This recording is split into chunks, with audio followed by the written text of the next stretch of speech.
Hey, greetings. For those of you that don't know me, my name is Margot Martin. I'm the superintendent of the Groton Central School District, and I'd like to welcome you to our introductory video on our upcoming capital project vote that will be taking place on December 7th from 12 to 9 in the district office.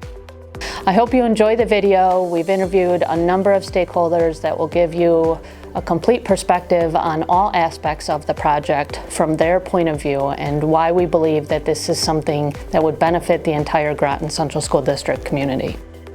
Please feel free to attend the public hearing we're having on November 29th at 6 p.m. or the public information night we're holding on November 8th at 6 p.m., both of which will be in the STEAM. Thank you. In 2015, when this particular part, the athletic fields, was not approved, I think that allowed the board an opportunity to recalibrate and reframe what how we were going to go out for the next capital project. First and foremost, it's the safety, right, of not only the students, but everybody involved in our teaching programs here at Groton. Providing programs to our students to be innovative and to be creative and to allow them, once they leave our little community, that they can, be super successful in whatever their dreams are. And in terms of the athletic fields, in terms of Ross Field, well, for the safety of our student athletes, right? Ross is, has really good history, wonderful memories, but it's time for an upgrade. We want to invite and welcome folks to our community and offer that safe and welcoming setting.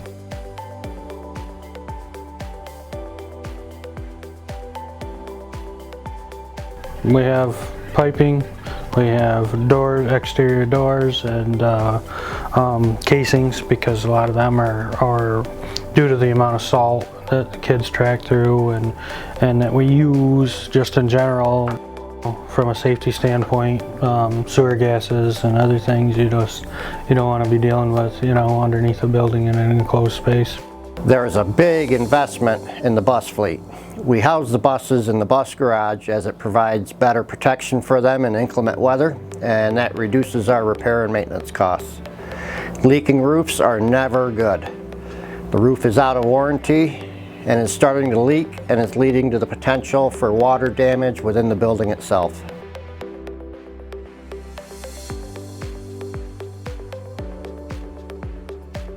We want to create scientists. The goal is to have a modular space that allows kids to get their hands dirty and work with all things science throughout their experience here, so that when they go to the middle school and the high school, they have a passion around their curiosity and they want to chase down those courses and classes that enable them to actually do science work in the future. I think a lot of it has to do with that need for space. Right now downstairs, we only have a couple of classrooms. It's very difficult, and it's been difficult for Mr. Breck to, switch between those subjects and those grade levels. So having that designated space where students can create and collaborate would be really helpful. We learned about how fast the Earth goes, and we've been learning a lot about Mars. There's like a camera on this thing, and it like traveled like around Mars, and it was so cool to watch.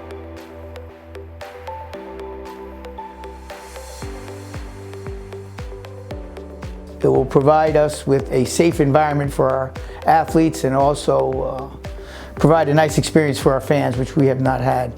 The amenities also have been upgraded, so I think it will provide a great experience for all. It's going to bring a lot of traffic in from outside. We can run tournaments. The amount of times our youth programs can use the field is exponentially increased, and our own sport. Overall, I think it's going to be a positive investment for our athletics, our student athletes. I think it will promote higher participation for our programs, for soccer, football, softball, all the above, that will be using the all-purpose field. I think it will be beneficial because we are able to get on the turf all year round. So we are able to hold, special events, fundraisers, any type of programs that we want to bring into the community as well.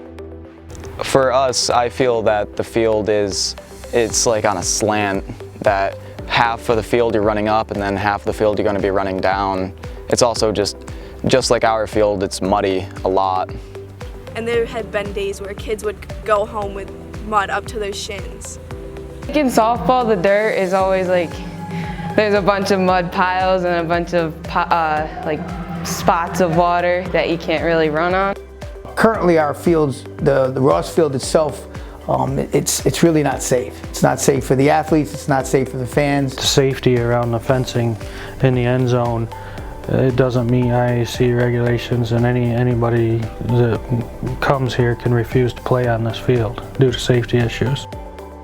I believe that's going to help with us in the youth because they're going to see the field and see what our Groton team brings as a family, and they're going to want to join it and be a part. They'll be able to play a lot more too. Like if we just had a game for softball and they don't have to rake the field or anything, they just go and they get a lot more playing time too, so they don't have to worry about weather.